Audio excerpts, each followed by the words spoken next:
सलामत रहे सलामत रहे कादरी आस्ताना सलामत रहे कादरी आस्ताना सलामत रहे मुस्तफा का घराना सलामत रहे।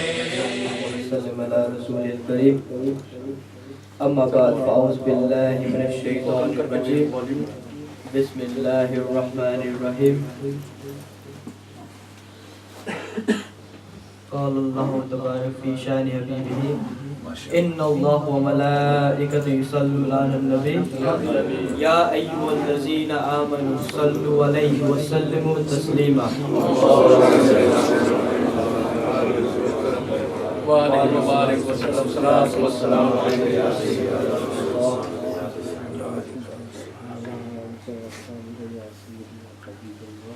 To all the people that have attended the mehfil of Ghous al-Azam Shaykh Abdul Jilani, Assalamu alaikum wa rahmatullahi wa barakatuh. Of course, this is the mehfil of Ghous al-Azam. Ghous al-Azam made these mehfils for the purpose of the remembrance of Allah and His Rasul. But in this mehfil, I will speak about Rasulullah sallallahu alaihi wasallam in the love of Ghous al-Azam. And the miracles of Rasulullah sallallahu alaihi wasallam in their personality and their everyday life. This in itself, never mind anything else, this in itself is a miracle. I will now recite one ayah of the Holy Quran. Alif Lam Mim Zalikal Kitabu La Rayba Fihi Hudan Lil Muttaqin. Allah says in the Holy Quran that this book is a guidance for the God-fearing. This book, which has no doubt, is the guidance for the God-fearing. Anyone who disagrees with the word of the Quran disagrees with the word of Allah. You cannot be a follower of Allah, you cannot be a lover of Allah until you accept the words of the Quran. And every living thing has a polish. Everything has a polish that takes away rust, and the polish for the heart is the remembrance of Allah. These are the words of Rasulullah sallallahu alaihi wasallam. So anyone that disagrees with the word of Rasulullah sallallahu alaihi wasallam cannot be of that ummah. So this is Allah saying that in the Quran, when we read the Quran, it says Muhammadur Rasulullah, and when we look at Rasulullah sallallahu alaihi wasallam, they say La ilaha illallah. So this is Allah saying, Muhammad, you do the zikr of me and I'll do the zikr of you. Anyone that disagrees with your word, they disagree with my word. And anyone that goes against my word, they cannot be a lover of you. They cannot be of your ummah. That means immediately they cannot be a follower of me. And the link between Rasulullah sallallahu alaihi wasallam and Allah and us as the ummah or the Sahabi, I will use a metaphor. If anyone has studied physics, that every sound wave that travels from any object requires a medium, particles, air, to travel to its destination. And without the medium, without the middle air, the sound waves can never get to the destination. So if we are the sound waves and Allah is the destination and Jannah is the destination, Rasulullah sallallahu alaihi wasallam, they are the medium. So if we want to get to Allah, if you want the love of Allah, you go through Rasulullah sallallahu alaihi wasallam. So Allah said to Rasulullah, if you need anything, you ask me. If Rasulullah need anything, they ask direct from Allah. If you need the sun to rise up, you ask Allah. If you want the moon to split in two, Rasulullah, you ask Allah. If you need protection, you ask Allah. If you want success in the battle of Badr, you ask Allah. But if we want anything, we ask from Rasulullah sallallahu alaihi wasallam. If you want knowledge, you ask Rasulullah. If you want love, you ask Rasulullah. If you want ilm, you ask Rasulullah. If you want nude, you ask Rasulullah. If you want Shariat, you ask Rasulullah. If you want Tareeqat, you ask Rasulullah. If you want the love of Allah, you ask Rasulullah sallallahu alaihi wasallam. MashaAllah, MashaAllah. If you want anything, you ask Rasulullah sallallahu alaihi wasallam. And I think people forget about the time when Hazrat Bilal radiyallahu ta'ala anhu returned and all the Muslims returned to Mecca. And Sayyidina Bilal was told to stand on top of the Kaaba and give azan. And they began. And Hazrat Bilal stood on top of the Kaaba and asked Rasulullah, I'm standing on top of the Kaaba. Which direction do I face? And Rasulullah sallallahu alaihi wasallam replied, Bilal, you face me. You look at my face because I am the Kaaba of the Kaaba. I am the Kaaba of the Kaaba, so you face me, Bilal. And as we know, the Kaaba is a force of power. The Kaaba is a power. And everyone that does zikr, of Allah, everyone that does hajj, all the power is in the Kaaba. And when we look up at the Kaaba, it says Muhammad Rasulullah. And if we go above the 7 skies, there is another force of power, a noor, where 20,000 angels do hajj. Above the 7 skies.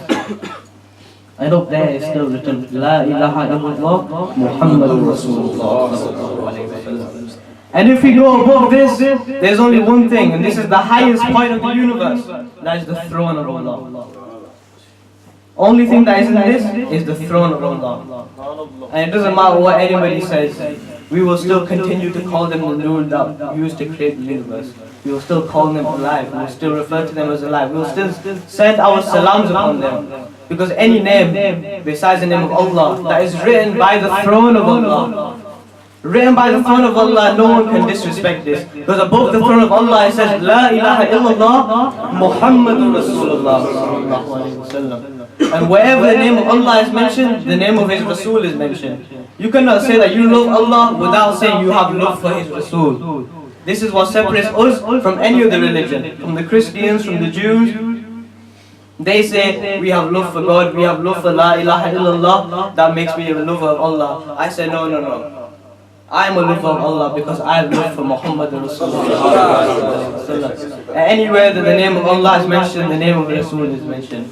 The Sahabi, every single Sahabi is recorded to say that whenever they walk through the mountains of Mecca, the valleys of Medina, they would always walk with Rasulullah sallallahu alaihi wasallam, and every single time the mountains would whisper La ilaha illallah Muhammad Rasulullah. Every stone would whisper the name of Allah. Every stone in the Hamzah of Abu Jahl would say La ilaha illallah Muhammad Rasulullah. And one day the Prophet sallallahu alaihi wasallam was sitting with the Sahabi. It was a hot day and they were sitting with the Sahabi, and a bird continuously flew over. A bird kept flying around Rasulullah, and it kept circling Rasulullah. I noticed that I said flying around, not flying over, because even the birds know they cannot fly over Rasulullah. And the bird flew around Rasulullah, and Rasulullah looked up.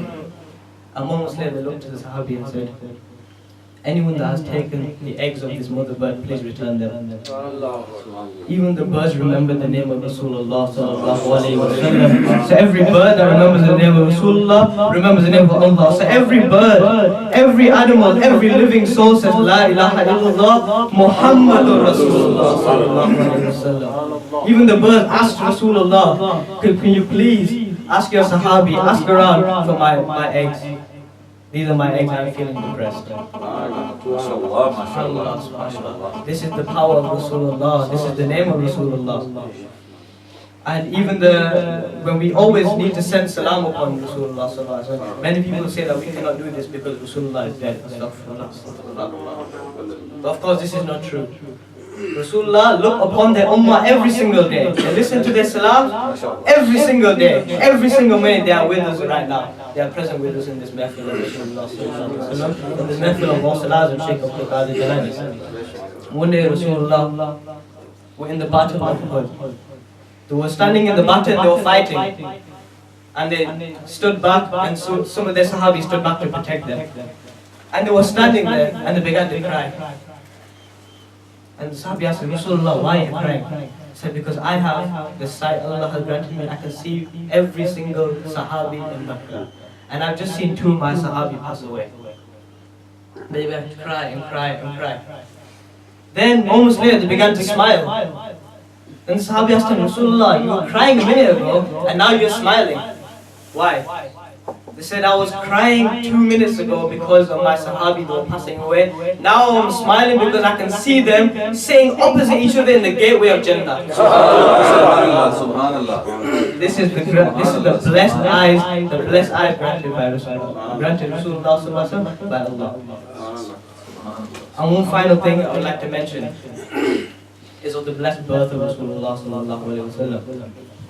And when the mother of believers, Mother Amna radhiyallahu ta'ala anha, after they had just given birth to Rasulullah sallallahu alaihi wasallam, Prophet Muhammad sallallahu alaihi wasallam, they went into Sajjada as a baby. And a voice came to them. And the voice said, talking about Rasulullah sallallahu alaihi wasallam, bestow on him the characteristics of Adam alayhi salam. Give him the courage of Hazrat Ismail alayhi salam. Give him the meditation of Hazrat Isa alayhi salam, Jesus. Give him the courage of Musa alayhi salam. Give him the immunity of Yahya alayhi salam. Give him the belief of Lut alayhi salam. Give him the leadership of Nuh alayhi salam. And dip Muhammad sallallahu alayhi wa sallam in the ocean of superiority. La ilaha illallah Muhammad Rasulullah sallallahu alayhi wa sallam. Wa ma alayna illa al-balagh.